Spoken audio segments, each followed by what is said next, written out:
folks. I'm Alan Watt, and this is Cutting Through the Matrix on the 23rd of February 2020.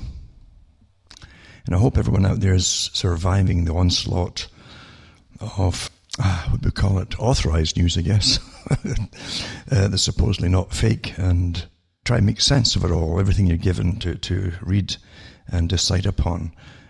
Because you've noticed, I'm sure, even with simple things, like simple topics, really, relatively simple topics like this outbreak of coronavirus, COVID-19, as they want to call it now. But even with that, you have so many, from all the expert sources, supposedly, different experts, giving you completely different versions of how this thing is either progressing or regressing, and until you're literally left in confusion. And I did shows years ago on forms of behaviour control put out by the big boys themselves on how to manage people in times of crisis or war or whatever it happens to be. And they say too, when the public are getting too close to something, you put them in almost a gaslighting state with giving them opposing views on the same very important topics. And that way, eventually, most folk just lose track of it and can't decide for themselves.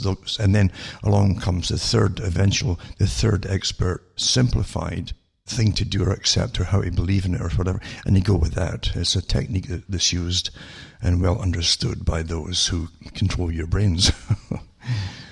So anyway, we're living in a phase now with tremendous contradictions from everywhere you look, all these different experts. And it's obviously deliberate, because from the beginning of this outbreak in China, we've had panic flogged to us. And then you've had, well, it's a simple sniffle to, just a little bit of a cold or maybe even a flu. And it played down, and until then you had this massive reaction in China to it all. With massive trucks going up and down streets and cities quarantined, and the trucks are spewing out this white mist everywhere. And they still haven't told us what it is, in fact. You don't know if it's some kind of thing to kill off mosquitoes, it might be carriers too, or bacterium to kill off or viruses, I should say. Or even of other kinds of insects too that might even carry them. So anyway, you're left to speculate, and this is all intentional. Because it really is quite simple to tell the public what on earth it is that they're spraying, isn't it? Quite simple. And why they're doing it. But in everything else, you've had so many contradictions too on numbers of infected people per week or even by the day, and the numbers of deaths as well. And then of course, we've also had the quarantine regulations had to be followed to save the domestic populations. Well, none of them were followed, as we well know, because you don't bring in people who are possibly infected with a virus which you don't understand yet, a new one. It's a novel type of virus, or novel, and they've got to study it before they can decide, well, it's fairly, not too severe or whatever. But on the other hand, it could be terribly severe, and you can't tell right away because it takes months to study it. And only by really intensive study and cross-examination of the darn thing, cross-studies, intensive studies, and experts all scratching their heads and getting together with their findings, can you actually come up with any real data on the thing. But up until then, the whole idea is that real solid quarantine has to be followed, and it hasn't been followed at all, as we well know. And I had to think at the start, like everybody else, I'm sure, would be, again, with all these conflicting stories about things, come to the conclusion that, from little snippets too from the CDC and WHO, little snippets are putting out there by some of their head people, that this eventually will spread across the whole world. So, in other words, it's inevitable, which means they're going to allow it to happen. And the others came out and said, well, we're going to try to slow it down until we can study it. So even slowing it down and try to contain as much as possible. But then you had the other ones too, bring in flight after flight after flight, and giving us different times of infection symptoms. The pre-symptoms, basically the prodromal periods, is hibernating inside and multiplying inside your body before the symptoms show. It could be anything from a few days. So you can't go by an average when lives are at stake. And yet they were letting people out in about 8 days, only to find out many of them are having infections afterwards. And now it's up to about 24 days it can happen. And there was something in the paper the other day from Korea that said they even had a case where they thought it could be 90 days. I don't know how they figured that one out. But there you go. And then you have all the stuff too. But again, because it's novel, right? It's new. It hasn't been studied so well. Then they say, well, you could even get reinfected by it.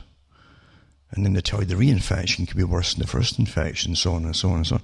Well, when it comes to all these could be's and maybes and possiblies and so on, because it is new, why on earth have they been bringing so many thousands back into their countries, which really is against the laws of proper quarantine for safeguarding the populace, you see?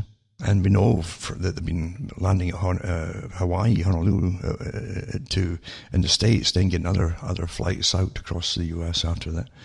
And of course it's going to spread, no doubt about it. And again, plus you have people who show no symptoms at all. So it's quite something, isn't it, to watch all this happen. And supposedly we're to believe these are the best brains on the planet working on this. And the best brains tell us what they have to do, but none of them are doing it, or the countries aren't doing it, or nations aren't doing it. So there's something else afoot here, obviously. And number one, they get what they want, which is fear in the general public. They'll also get the people who are terrified and afraid turning to government for advice and help. And then government comes out with a heavy hand and will save you, but it's going to be tough, so you have to give up more and more rights and freedoms and do what you're told, etc., etc. It's a big, massive exercise, obviously, and control it. 9/11 was the first stage, as I said before, for massive change. Changes that most folk couldn't even think about would come down the pike.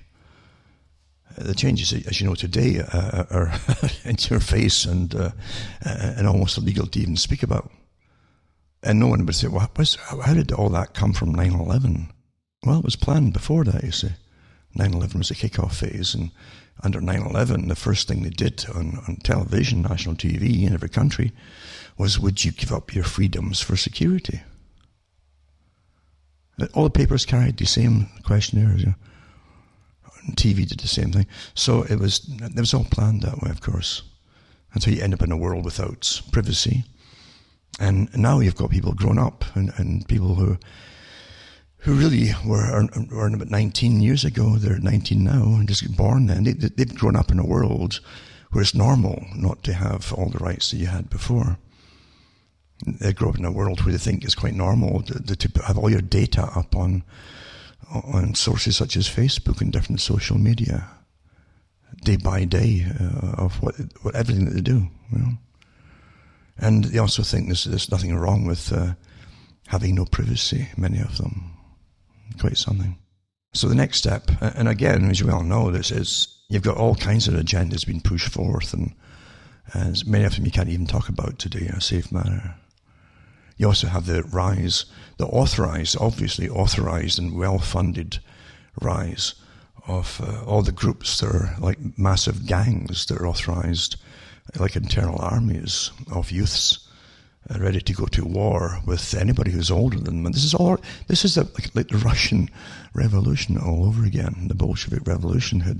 They get a lot of young people trained to do the dirty work, who did it with gusto once they were put in charge of things. Doesn't bode well what's happening. And as you well know, the big funding sources, they're interfering and putting these armies across the planet of very angry youth. No one's touching them at all. No country saying stop this, or even sending them out to charge the people who run it all and fund it all. And it's not youngsters who are funding that by any means. It's very old people generally, very wealthy ones with a history of revolution, you might say. So we're living through amazing times, and yet there's very little you can actually talk about, because even in the last few months, you're getting less and less rights to even speak about things which are fairly innocent if you come at them from an innocent point of view or an innocent approach of even asking why this and why that. This doesn't look good for what's coming down the pike. It really doesn't. And I've talked about it before coming down the pike, and most folk never quite get it because they're caught up with as part of the change is they're being changed. They don't realize it. Everyone gets changed when change occurs. Most folk are ready for the change because they've been programmed in advance through fiction mainly, and stacks of documentaries with all the little political correct updates in it they're supposed to adapt. And they do adapt to them. And they adopt first. You first adopt them, and then you adapt right into them. That's how it's done. Very, very easy, very perfect, in fact. Because they're given new opinions, new viewpoints, all mainly through fiction. And they become as angry as the youth about certain things if you were to mention something, even innocently. It's like an angry retort, because they've been conditioned to be that way. Most folk really are not their own people. They're not in charge of themselves. They think they are, and they'll fight you about it. But the fact is that they're really not in charge of what goes on in their head. Remember, never forget one of the masters, well, many of the masters actually, but even the one, Brzezinski, who came out with Between Two Ages, and the Technotronic Era was one chapter in it. Very good one too. But it was he put that out in the 1970s. This guy was way up there in Trilateral Commission and the Council of Foreign Relations and so on, and the Defense Department and National Security and so on. And he talks about the Technotronic, of course, like now it's 5G we're getting into, and even 6G has been tested out in some places, including Wuhan in China. But he talked about the Technotronic pulses that can put across entire continents. And they already knew, and they tried it obviously, and took the data on what happened, disturbances and that kind of thing. Domestic disturbances, even domestic animal disturbances. We know that they tried it on, I think it was Maine, they did surveys on the HARP alone, just the HARP technology, which again is low frequency pulses and so on, with secondary carriers on top of them, or secondary waves on top of the carrier wave. And certain frequencies caused even cattle to get angry. And domestic animals would start biting owners. Tremendous documentation was done on it for the authorities. And social work departments report to their headquarters, and police do the same thing, so do the health departments. And so you can collect all this data on a public that doesn't even know that it's being done. And but yeah, they knew exactly what frequencies caused you to be sad. They had suicides as some of them. Other ones where everybody got angry and irritable and things like that, you see. So stroking your brain with low frequency radiation, basically, and pulses, specific planned pulses for frequencies, yeah, definitely has an effect on you, like the carbon helmet. Helmet is the same kind of thing that Persinger used as well. But without the wires, and again, Brzezinski said, he said we can put this kind of pulses across entire continents to manipulate the thoughts and the moods and behavior of people, of entire populations. So there you are, and it's being done. Of course, it's being done. This can only happen. Remember, all these things can only happen when they bring you up to be incredibly naive and to believe in authority and what it says that it stands for, when often the opposite is true of what it really stands for. You're in a definite system, a very tightly controlled system. And I've said before, you won't know you're in a kind of system, almost a totalitarian type system, if you go along in a dream state, your programmed dream state. But if you buck this system in some way, or you have your kind of neo moment, and you start talking about it, you'll see the bars suddenly appear that were never there before, because you're so heavily monitored in this day and age. But Brzezinski said that, but he also said again too that people will come to expect the media which already, he said, in the 1970s, he said that they're already giving them their topics for conversation. They get it from the newspapers and from the television, and then they parrot about that the next day at work and so on, whatever they've been given to parrot about, all the topics. Little human interest stories, little ooh-ah stories of sex, or whatever it happens to be. It's all worked out, and it works very well. The grabbers, you see. And today it's even more perfect with internet. The internet's made it easier for them to control the people. It started off, of course, with a dribble, really, years ago. But once everyone's on it, plus I've gone through the topics too of massive security agency organizations with thousands of operatives scouring the internet and pretending, with each person given about 100 names.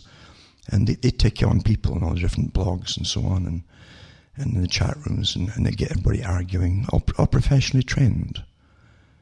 To disable you, that's the point of it. So if you get involved and you think you know someone they've never heard of before, and they build up a persona for you to trust, they've already worked out the kind of person you'll fall for to trust and how to do it. Then they try and destroy you later. They suddenly hit you, boof, and that's meant to disable you. This is warfare. It's true psych warfare in a very real sense. Brzezinski said, of course, that eventually people will also expect the media to do their reasoning for them. And that happened long ago. People think the media is there to warn them of things they should know. Really, what a change that was.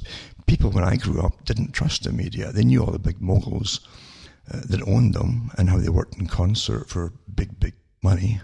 And they knew people today haven't a clue. Never mind who politicians are and so on, what they belong to before they came into politics and the private clubs and all that. They know nothing. They're given literally stardom instead of politicians. These characters are built up into stars, but the big star-making machinery, and little nobodies suddenly are all over the media for you to vote for. And of course, they even take lessons from actors, by the way, and acting lessons from people who teach you. It's been in the newspapers where, in Britain and other countries, you can even write it off their income as an expense, these acting lessons, to try and convince the public that they're genuine. There's nothing real out there. There's nothing real out there. And so they present you with stars. And they give you, and the more hits they get for saying outrageous things on the internet and chat rooms, the more famous they become, you see. All worked out by professionals. And every politician, remember, reads the scripts. It's all written by other people, and they should really get the awards for writing the scripts for them. Everything is show business out there, more so today than ever before. And the public are completely oblivious to it. They fall into the traps all the time. That are set out there to make them think it's all genuine again, that there's real battles going on in the media and points of view and so on. Quite something. I've said before, many times, that if voting worked for the public, it would be made illegal. And that's the truth of it. Run by very professional organizations. Most of the people don't even know the names of them. They're way up there with the big agendas, very old agendas, that follow these agendas too rigorously. They don't change or drop when something doesn't seem to work right away. They don't just drop it. It's just like the wars across the Middle East or into Syria. They keep at it and come back quietly again until they build up and they can't keep it quiet anymore. They never give up. They keep doing it. But all the agendas are the same. All of them. I can remember reading books from the 1920s by some of the avant-garde communists in the West, in Europe.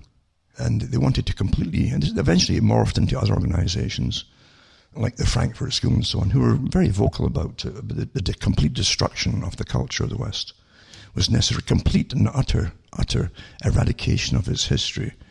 And they would make people loathe themselves, and that's what's happened in the West. Total war, you see. But long before they were heard of too, there were organizations that were loosely called communists at the time. But the professions, the early professions, were getting in on the act with psychiatry and psychology and behaviorism too, where they said that they'd change everything. Everything would be put up. Anything which you accepted as normal had to be destroyed. Anything and everything, including what men and women were in the 1920s. And even later, communists didn't want to even go along with that kind of thing back then.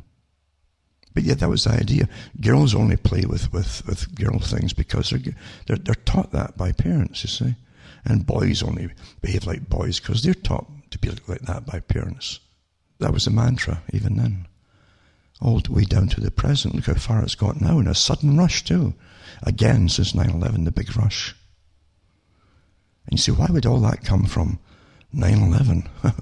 Well, it's because that was a signal for the unleashing of all for the 21st century, the century of change, they called it, or transition, same thing.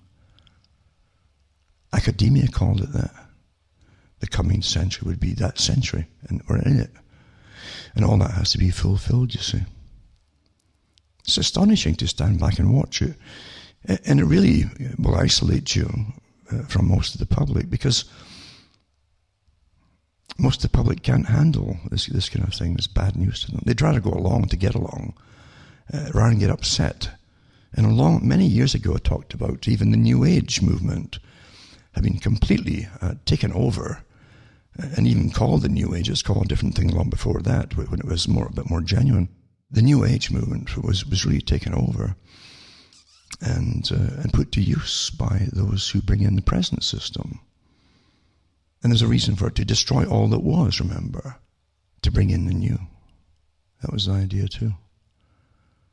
But you're in the 21st century, the century of change, and it's getting rammed really through with no vote from the public on anything. In fact, you've got an authoritarian system now which will admonish anybody, like a child, by a school teacher, if you just utter something that's forbidden, that wasn't forbidden long ago. Even if you can't ask, if a child can't ask things out of curiosity, you're under tyranny. You're definitely under tyranny. And you don't hammer the child to terrify them so that they'll never ask the questions again. Learning is a learning experience. You have to have the experience of learning and speaking and asking and calmly being instructed. That's what education was supposed to be.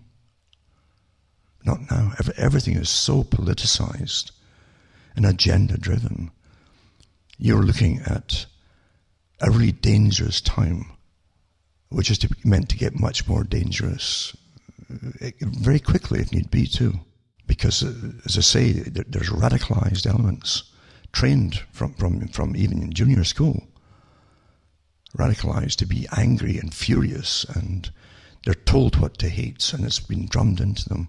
And if they ever get the power, are given the power, they will go to work, just like you saw in the Cultural Revolution in China, where Mao Zedong had them all turn on the parents and the teachers to eradicate them, because they were contaminated with old world ideas, old thoughts, old ways of doing things, old viewpoints and moralities. Horror is what happens, and we have awfully good details of it from the old Soviet Union that went through it. And the Soviet Union was to be used as an example for the rest of the world, which they hoped at that time to promote across the planet. But so much leaked out from these radicalized, and many of them foreign youngsters that were brought in for the revolution. They were handed the pistols and who gunned down thousands into eventually the millions of people because they were perhaps middle class, or perhaps it didn't agree with them, or they couldn't be re-educated, as they call it. You're seeing the same thing happen again, the same rhetoric being drummed into the potential terrorists, and that's what they'll be, and if they're not already, under the different guises. And you know them all out there, the different guises they go under, that, well, just to save the planet or whatever happens. But you can see it all. So what you're looking at doesn't bode well at all. Never forget that. But as I say, most people will just, it gets too tough for them. They have to escape into fiction and tune out. Because truth is not, it's not easy to handle in this day and age. It really isn't. And you won't find people around you generally who are eager to know it. Even if they're pretty ignorant of what's going on, they're wise enough to know what is going on when it comes to being politically correct. They know how to get along and to be left alone by allowing their updates to work. And you update like a computer with new things all the time. Now they call it self-policing, by the way, from United Nations. I used to give the talks years ago on that. They would teach the public to self-police themselves. So how are they going to do that? Well, guess what? It's like the old talks used to give on, say, Revelation, which could be used like a blueprint down the road, and it's all here today. You got plagues, pestilences. We have massive laboratories now, and I gave the talks where they create all kinds of insects, which they let loose on the aphids and other things in the crops, supposedly, around harvesting time. And there's umpteen companies in Canada alone do that. And you can find them. They breed all these different insects. There's nothing in Revelation today, from the earthquakes to whatever, that we can't do scientifically. And when it comes to the other things too, where everyone in a family, remnants of destroyed families, where they're all fighting each other, the children fighting the parents, and the parents fighting the children, and the genders fighting each other, and all that kind of stuff going on and on and on. All described. It's all been done through intense indoctrination and mandated from the top. In all ages, I think Plato mentioned it too, that the morality that you live through is simply that which is dictated from the powerful elite at the top. Nothing really comes from the grassroots without permission from the top. Anything which would upset a different agenda that the elite had written into stone, anything which threatened that, would be immediately nipped in the bud. So when you see it promoted and allowed to go, it's been promoted from the top down, not the bottom up. Especially where it's a massive scale. But remember, the system we're meant to go into is a system put out again, and at least discussed by the communists, who also adopted technocracy. Every side adopted technocracy at one time, 1920s and 30s, where experts should rule the world. And the Club of Rome still promotes the same thing today. Their books are quite open about it. Democracy would never work. It's too slow and cumbersome. And when you have a big agenda to get things done, you can't have folk arguing and debating about it, when they know better than you how to do things. You see, that's the whole key. They know better than you. Experts should just dictate to you and you obey, and that's it. And that's what it is. It's that simple. And that you are an energy unit in Technocracy Inc. And you will basically consume so much energy per month according to your status, meaning your class. And they're very class conscious. It doesn't matter what terminology they want to use about it. But so was communism, by the way. Everybody according to their needs, all in their own little class. The hypocrisy of humanity is overwhelming, with these saviors of society. And you'll be allocated so many energy units per month. A token is good enough for energy units. You see, money is just the same kind of money as a token. And now you know, the internet, given to you by DARPA, a big military organization, was meant to get you hooked on it until you start using it and become cashless and everything else. And then they did what Ben Russell said they would do. They'd start to punish you and withhold your, well, it really is now, it's the electronic tokens, isn't it? They can punish you and bring you to your knees and until you really comply and serve your time for being bad, to being antisocial. Social, you see, is whatever, again, the elite have dictated is social. And asking questions can be awfully antisocial to those who have power. And that's what we're going through now. Names are awfully confusing. And most folk really fall for the names of things. I used to always try to think by images, because when something looks the same, smells the same, it generally is the same. Don't be fooled by changes of names. Don't be fooled by it. How could the Club of Rome, for instance, and they had the same people at the top in the Club of Rome working for them, churning their books on too many people, and too many of the wrong people is what they really meant. Using up the Earth's resources, their resources for themselves. Or the population bomb, Paul Ehrlich and all that, too many people, and the same Malthusian concept, because it's a very old organization, really, with changes of names. But when they call themselves the Club of Rome, a massive think tank to help guide it all into being for all nations. And you don't vote for them, of course. Anything that matters, you don't get a vote for. And the Club of Rome said that you'd have to be authoritarian and get you to do things. Well, it's astonishing that the same people in the Club of Rome, including Ehrlich's wife, who was a board member of it, it's amazing that you hear about Nazi, they're the worst folk who ever lived on the planet. And yet everything is being pushed today. Authoritarian regimes where you will obey experts and scientists and even elite businessmen. That's your new governor, as you say. Isn't that the same thing? Don't get fooled by names.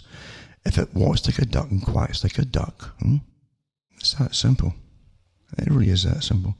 And people do tend to authoritarians do tend to go the same way and have it show the same signs and symptoms, just like a disease. And even the youth. Well, the communists had the Red Youth Brigade.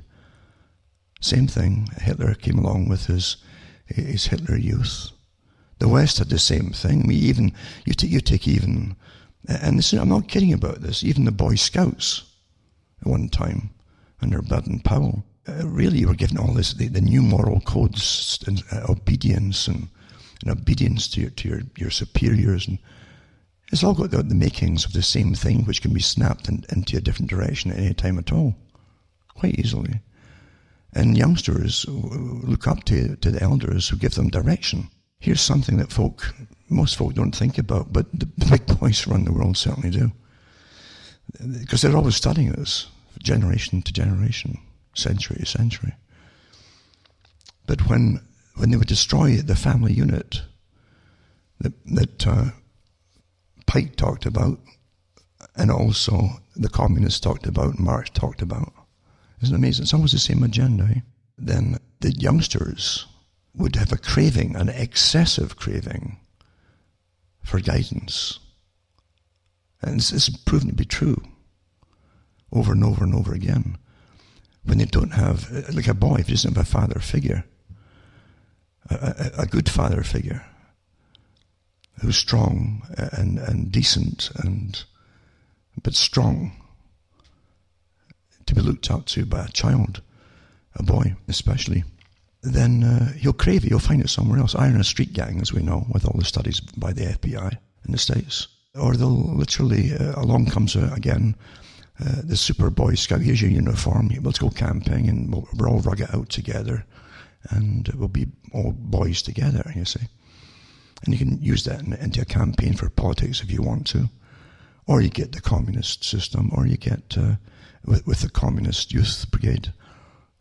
Or else let's use the Hitler Youth. And you're seeing names today with their black outfits on, youngsters, holding up traffic in different countries across the world. Where are they getting their money? And some of them are getting brought in across Europe from country to country, mobilized, big cash. And we know, of course, where they're getting their money, but yet you can't even say it. You're watching the build-up to a terror. That's what you're seeing. And when they unleash, as I always say, the nihilists and the atheists for revolution, you'll see repetition, all right. unfortunately. I don't folk realise this is serious stuff. Serious stuff. When governments aren't even attempting to stop it, it tells you it's mandated from the top. Even with the oil pipelines that have been on the go for years, they're debating about it from Canada to the States and so on. There's big protests with the same groups across Canada.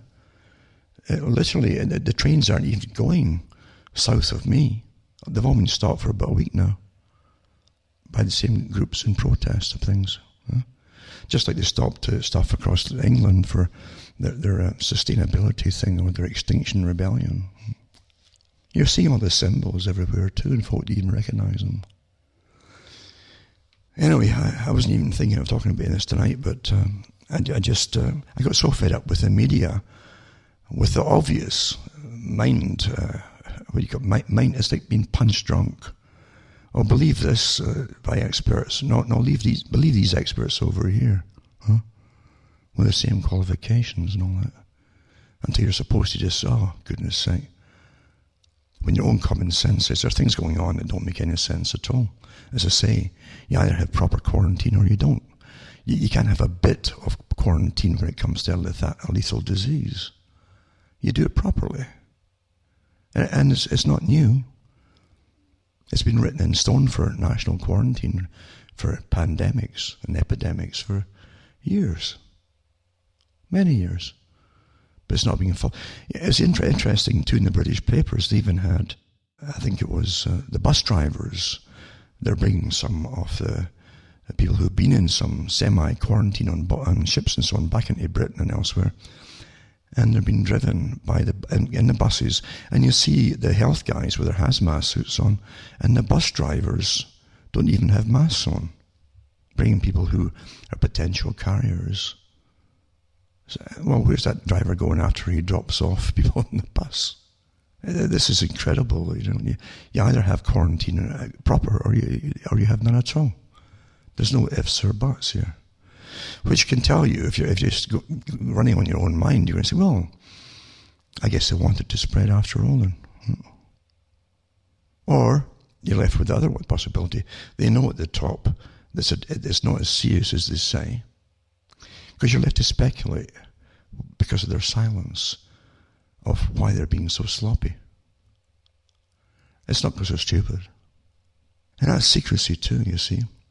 There's books out about people paid by big think tanks and even the CFR on conspiracy people and conspiracy theories and so on. And yet they all have to admit that the reason these things start in the first place is because of governments and government agencies, and they're so profuse, these agencies today, so many of them, and multi-layered, are so secretive, they don't tell the public anything, which naturally feeds a conspiracy. Of course it does.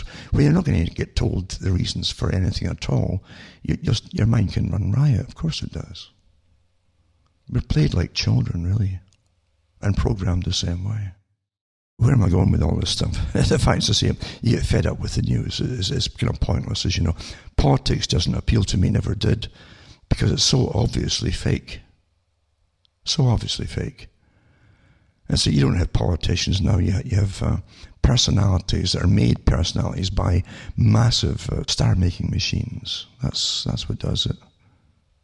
That's exactly what does it. And everyone at the top who is picked for it plays their role. You're given a role, just like a movie, and they play their hand in it. They're told what to say, right down to emotions and gestures and how to try and look sincere at times, or arrogant at times, or dominant at times. And it's acting, it's basic acting. And the script writers write the scripts, so their speeches. But the real governance is way above it. And that's why big organizations like the CFR, Royal Institute for International Affairs, and Trilateral and so on, they talk all the time about governance. They don't say government, it's governance. Because really, most of the governing that goes on is not from what you think of as government institutions. Remember the CFR came out years ago, maybe 10 years ago, hardly remember now, time flies for me. When they in their articles they said that it was time for the big philanthropists and the rich businessmen, the movers and shakers, took their place in governing the world. Well, I didn't see anything getting changed in the rules for voting, and I don't see their names appearing on to vote for. So who's deciding these people should simply be overseers over us all, without any input on our say at all, on even having them in the first place as governing us? We don't vote for them. Most of the things that work over us and manage us, we don't get any kind of vote on, really. But we're managed, of course. We're definitely managed. And getting back to Bertrand Russell and others talking about tokens for the public issued to everybody, like a universal wage, it'd be used as to control you. Like, as I say, DARPA gave you the internet. Get you addicted to it, make sure and eventually phase out other ways to even pay things, checks and so on, until all you've got is electronics. And then, of course, you'll lose your income. Exactly as Bertrand Russell said, in fact, really. Because they decide what's antisocial. It's a list of things you mustn't say or talk about or inquire about. That's what that really is. And then you're punished. You can't pay your rent. You can't buy your food. You won't have the money. Everything's frozen. It's all happening, folks. First get the folk on the net. The net's right? You're caught in a net. Fish inside a big net can just swim around its edges and so on, but it can't get out of it. You're stuck in it. It's also called the web. You're stuck on it like a fly on a spider's web. And all you can go on it, even if you're strong enough to pull yourself along this sticky thing, is along other strands of the same web. You can't get off it. The web. It's quite something, isn't it? The old 666 www. In another tongue, of course. Everything that was written about and published in books by the big culture creators, who they created a culture for the future that they would bring in right to the present time. People in the 1920s, 30s and 40s and 50s designed every part of the cultural changes right up to the present, and there's more to come that decided by then too. Nothing happens by itself like that. But we're at a very dangerous period today.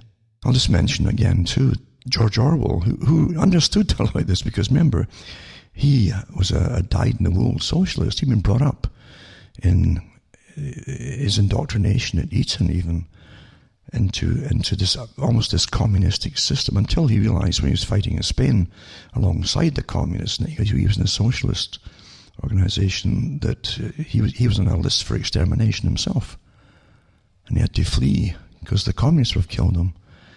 Up until then, they're all taught that they were your friends. They were just the same as you, the communists, you see. And what were the communists about? Authoritarian rule, experts rule, birth to death, management of families, the kind of families. They even wanted to eradicate initially the family unit. Eventually, it got so bad that Stalin had to eradicate and get rid of the women. He picked women to be the ones who would advocate not just abortion, but marriage altogether, hopefully, they thought. But then they realised they weren't going to churn out any children that would have caretakers looking after them, such as e.g. parents. And so they didn't start forcing it. So they used it as a cultural weapon against the West, and that's what we've had ever since. But the real communists were in the West already, you see. The real communists. Communism is a tool, it's a term for a technique more than anything. Don't fall into the trap of thinking, well, it's all gone now. You'll see the same things today if you just look around you, with different names. And different reasons for implementing them. They always have reasons for implementing all these planned changes. But it's for the ones from the top. So you're conquered, you've been through the revolution. And most folk didn't notice. I've mentioned that many times before. Now I'll read this here. This is by Peter Hitchens. I read it a few weeks ago. But it's worthwhile. I'll fill it in again to what I'm talking about. Because he's also said the same thing they've been talking about for years, same thing. And he knows the same things too. Mind you, he was a Marxist. He came out of Oxford, I think it was, like most of his generation, as literally indoctrinated Marxists. Again, elite university, Ivy League type university, and obviously authorized from the top. And he's talking about the system here.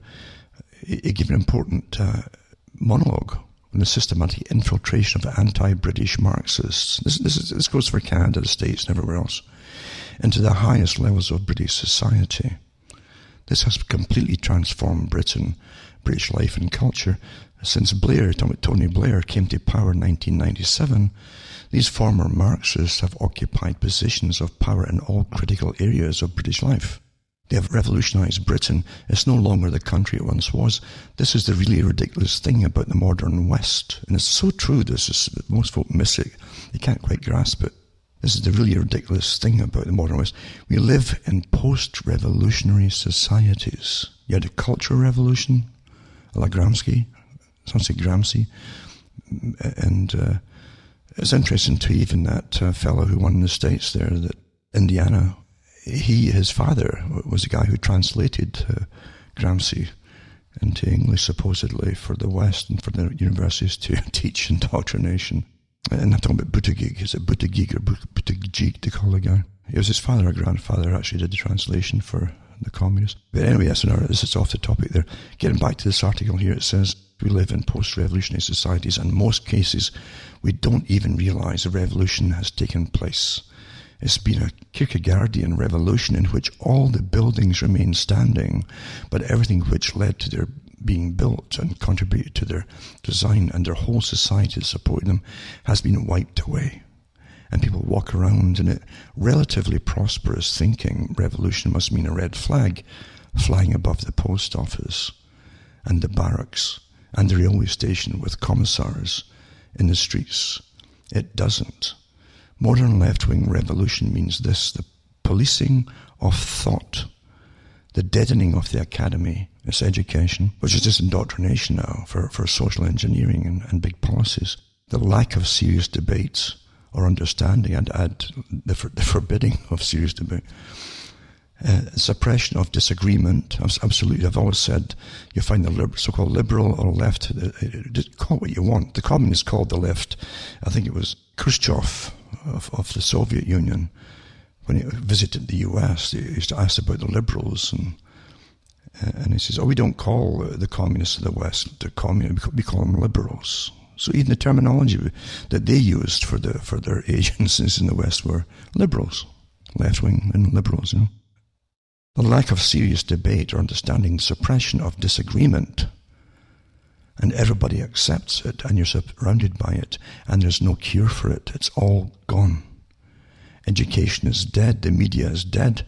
It's almost unwatchable. Most of what's put out now, in particular on BBC television, is almost impossible for an intelligent person to sit down and watch it. But luckily for them, the number of intelligent, educated people is so very small, so they get away with it. My advice to young people is to leave the country, and people laugh at me when I say it. But I've never been more serious about anything in my life. And they ask, where should I go? And I say, I don't care where you go. The point about this country is, in the foothills of such a catastrophe, it's not a good idea to wait around and find out what it's like. Called Eurocommunism, this policy renounced Soviet economic models, but kept the key aims of transforming our society. Tens of thousands of Marxists left in newly expanded universities to enter teaching, journalism, the BBC, the law, and of course politics. Starting from the 1990s, they began to pop up in positions of importance. Peter Hitchens says that crucially, his generation were deep inside what became New Labour communist Marxists in Blair's cabinet, and include John Lord Reid, Defence Secretary Bob Ainsworth, Defence Secretary, Chancellor Alistair Darling, Stephen Byers, outed by The Guardian in 1999 as a former supporter of the Trotskyists, Peter Mandelson. Even Tony Blair himself revealed in a BBC interview that he had been a Trotskyist at Oxford in the 1970s. One of Blair's closest aides, Peter Hyman, has confessed that New Labour was devised to take and hold the levers of power, winning power and locking out the Tories, to ensure that the 21st century was a Labour century with Labour values. And don't forget, remember, folks, that their definition of Labour changes all the time, and their values, when you're living through a a whirlwind of change as they give you new values with new normals. Of course, you know that. So that's one I read. But also, I just want to read this one too that I've read many times. It's from 1984. Every record has been destroyed. This is the system you're in going into big time. The memory hole of information. It's happening all the time on the internet, and this whole sites are getting pulled off. Every record has been destroyed or falsified. Every book rewritten. Every picture has been repainted. Every statue and street building has been renamed. They're even pulling statues across the States down, as you know. Every date has been altered. And the process is continuing. Day by day, minute by minute, history has stopped. Nothing exists except an endless present in which the party is always right. That was George Orwell, 1984. And that's what you're really going in with, this technocracy idea of management by experts from birth to death, and the gradual, it's more this gradual elimination of the farce of politics. You're seeing the true system emerge of, again, authoritarianism with new types of commissars, not called commissars, they're called government agents, or the government's really farmed off many of its real functions and obligations to private corporations and even NGOs, which again, that turns into the Soviet system ruled by councils. Most folk don't care, and I'm well aware of that too. I'm not despondent, by the way. I never get despondent about things. You might think it's depressing, but if I was to be a cheerleader for the people, most of the people don't really care, just like Aldous Huxley talked about. Most will go into it, float through this. They're so soaked with entertainment, all kinds of free sex, without consequences, they think, anyway. And even a universal basic income for many folk, and this is, so they're quite happy. So as Huxley said, the people will come to love their servitude. They won't object to it. I can remember Bill Cooper talking about this back in the 90s, when he says a lot of folk will come to love socialism. The true authoritarian type of socialism. This is another way of saying the same thing. But Orwell said, it's a servitude. Quite something, isn't it? Most folk don't know it. They're even living through all this stuff. They adapt to it. They even adapt to opinions into their conversations. They adopt and adapt their opinions, all given to them. And because everyone else is using the same opinions, it would be contrary or even 180 degrees from opinions from 10 or 20 years ago, even less, in fact. And they adapt into it right away, And what they do is parrot. It's almost like the party lines, or Mao Zedong's little red book. I can remember the children, and they'd show it on TV years and years and years ago. They didn't do prayers. Their prayer was to Mao Zedong, their leader. And you see all these little children with their red books and all waving it and quoting from it in unison. That was their Bible. But that's what we're living through today, folks, for those who don't quite know. The media is so terrible now, as I say, with its political correctness of nonsense. An awful lot. What folk who act or sing do is not news to me. That's not news. That's replaced what news used to be. It's what the so-called, they call them celebrities, are up to. I don't care what they're up to. They're paid actors. And they're really prostitutes of morality and prostitutes of culture and everything, and some of the roles that they portray to the public. They'll take and do anything they're told for money and acclaim, as they help destroy everything that was to bring in the new. That's the mantra. All that was must be destroyed to bring in the new. Everything must be made new. Quite something. I could go on and on, but I'll just bore the folk. But no, I don't get despondent about it, because I understand it. And people years ago used to say, can you say something positive for the people? I say, I can't be a cheerleader for the public. Everybody, I've always pushed individuality. Everybody has to decide for themselves. A little light goes on here or over there, and a light on, and that's how a light starts lighting up. But as soon as you get into a group, someone's going to take it over and use it against the very things that you don't want to see happening. Happens all the time. And yet you can't stop people or even complain about people that go off and join what you would call an enemy of mankind. Because you have no hold over them. If you have to let the people decide what they want to do themselves. But the danger comes when you see these organized mobs being radicalized, and they're furious and angry. And they've had this indoctrination from, as I say, junior school. Intensified. And you don't see anybody pulling all their social media off and taking away from them, do you? It's authorized from the top. This doesn't bode well for things that have to come. But people do make their own decisions, and that's the best you can do. And every generation, there's always a few come through with some knowledge who don't have any axe to grind or some benefit to get personally out of things, who pass on to and it's always the few that pass on to the next bunch and the next bunch. That's how it's always been.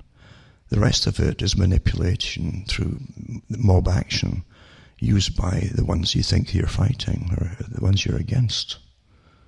There are no dummies running the world here. The ones above you have countless think tanks at work against every thought that you might come up with for yourself. And you know what's going on. A lot of folk they know what's going on. But they feel helpless against it, you see. That's another big thing too. And sometimes you have to go through, say, the valley of death, don't you? That's the old saying. That's what it means. You know what you're going to go into it. You know it's going to be horrible. And all you can do is hope you're strong enough to go through it. It's the best you can do. Because the real movements in this world are at your hands. The whole so-called alternative movement for news and so on at one time was good. At a brief burst, I said you get maybe 20 years max, even less actually. Back in the 90s, it says you maybe get 20 years as they get conditioned folk to use it and get rid of all other means of communication and even books and paper and all the rest of it. And once they take it over, then they'll start taking all your rights away from you when you're addicted to it, you see. But most folk will be so addicted to it, but then even when the rights are taken away, they'll just adapt into the new system with that too. I gave these talks in the late 90s, and it's happening exactly that way. Nothing's given to the public that might give you power, believe you me. The ones who think they're getting power are the radicalized ones that's authorized to be the new rebels and revolutionary army. That's what you're seeing, unfortunately. With many faces and many supposed front causes, but it's all the same thing, run by the same people at the top. As I say, down through the ages, that's what you get. Somebody comes along, and there's always a few pass on. And the big ones that you follow, by the way, are like multinational corporations, the size of them. They pretend they're just grassroots and so on to lead everybody. In other words, you've got authorized movements, the authorized speakers and anti-globalist speakers there. But you're surprised, really, that it's nothing like it used to be. There used to be dozens of alternate radio stations that were even, medium wave, FM, and shortwave, all been put under by the ones that are left. I mean, did you hear me? By the ones that are left. So you don't have all this variation of people who were the experts, the real experts, that opposed things in a genuine fashion. They've all been knocked off, put under deliberately, and you're left with a kind of fake system of pretense in its place. You also find that lots of things are happening with the fears of financial crashes, the rumors of wars, the plagues and pestilences and all the rest of those things we're getting hit with today. You've got the repetition. So much repetition always happens that they never... Remember what the elites say, what their favourite saying is, how can we use this crisis to our advantage and never let a good crisis go to waste? The members of the CFR came out before the dust had fallen on the towers in 9/11. I'm not kidding you. Huh? Saying that very thing. I've got all this old stuff here. I always kept it, the new actual newspaper news articles, because that doesn't go down the memory hole. But this article hit me too. Everyone's reputation, what they do when they get a plague. Well, let's kill the chickens in China, and then US companies get the contracts to restock them. That's big business. Eh? So after a mass chicken cull, China approves live poultry from the US. And so the Ministry of Agriculture, China, approved the import of live chickens from the US after the farmers across the country were ordered to cull tens of millions, right, of chickens because of the COVID-19 outbreak. I remember they did the same thing when Bill Clinton was in, and one of his main supporters at the time was Tyson, and they came out with, there was a bird flu going through it must be coming from the chickens in China and Hong Kong, and Tyson got the contract then too. It's great. It's astonishing how they keep repeating the same things, isn't it? Just coincidence, though. It's just coincidence. And there you go. So I'll put that up too. I'll put up also the Via Rail cancels trains across Canada. CN shuts down Eastern Canada network amid pipeline protests. That no one will move them off, actually. It's just, again, coming from the top, obviously, isn't it? Isn't it amazing? I'll just shove it, and I even put it in. Researchers finally get access to data on Facebook's role in political discourse. Again, it took 20 months longer than planned, and to do this particular survey by this group. But all this data came out with 38 million URLs from Facebook or something that Facebook was selling or sharing with big corporations. And it took at least a couple of years to accumulate all this information on it. But it doesn't make any, these articles don't mean anything now, because how many repetitions do you need from Facebook or Google or anybody else for that matter? Most folk are now immune to these stories because they're used to it. It means nothing to most folk. They continue to use it all. They really do. And you can't help them. I mean, you can't force them. If I had the ability to force them, I wouldn't do it. You can't do that. You must make the people make their own decisions or their own destiny, even if it's ill-fated. You have to allow that. That's individuality. And I'll put down, as I say, the chicken cull, and also one of the maps on the coronavirus, the map data and timeline that has been put out. These are meaningless too with the present state of affairs, when you're supposed to be terrified of it, and then they'll tell you it could be a dripping nose, or maybe no symptoms at all. Which one do you want to believe when they claim folk are dying in China and elsewhere? All from the top, from the same sources, folks. Or people working in the same big organizations, giving us totally opposing viewpoints, which puts you in a numb state and you just give up, try to follow it. That's the whole point. They don't want you to follow it. And eventually they'll give you a third idea that you must accept. You'll just accept it. It'll be very simplistic, it won't make sense, but you'll adopt it, because that'll be the official opinion eventually. They'll say this is the stamped official final opinion, and that's what you go with. I've watched this for so many years. And a couple of other articles on again. I'm not going to get worried about it at the moment, because, as I say, we don't have enough data to go by, except nothing makes sense. As I say, if every nation and its professionals know how we stop plagues happening, you do not bring in contamination into a healthy population. That's the first law of national quarantine. They know that. If it's that deadly and it's new and they don't know how it's going to end up, if it's going to jump and become more virile and deadly, or what, because it's new. What they're doing doesn't make sense unless they completely understand this and they knew about it long beforehand and had it well studied, which leads to other areas of thought, of course, which are all taboo. But anyway, that's all I'm going to talk about tonight, because otherwise I'll be going on for ages. But don't worry about things. You really don't get panicked about things. There's so much in the world you really can't prepare for. You can't manage. You truly are living as a kind of dependent, semi-dependent in a system that's got you by the you-know-whats. And you can only do what you can control around your own little immediate area for yourself. And as best as you can, but don't worry and fret about things, because your whole life, whether you like it or not, past, present and future, is going to be controlled in similar ways through fear. You don't get peace to be happy for too long in this system. If you did, you'd then start objecting when the authoritarians start to demand more and more from you. You say, oh no, I'm not going to, no way. So they keep you stampeded like cattle, so you can't graze in the field and start to enjoy the sunshine and the grass, That's how it's very simple. That's how you're managed. But with plagues and pandemics and everything else, the abuser, remember, abuses you with his threats of everything. And the abused, you're the abused. The authoritarians are the abusers, your governments. You turn, the abused, you turn towards government and say, save us, save us. That's simple technique, isn't it? Very simple. Save us.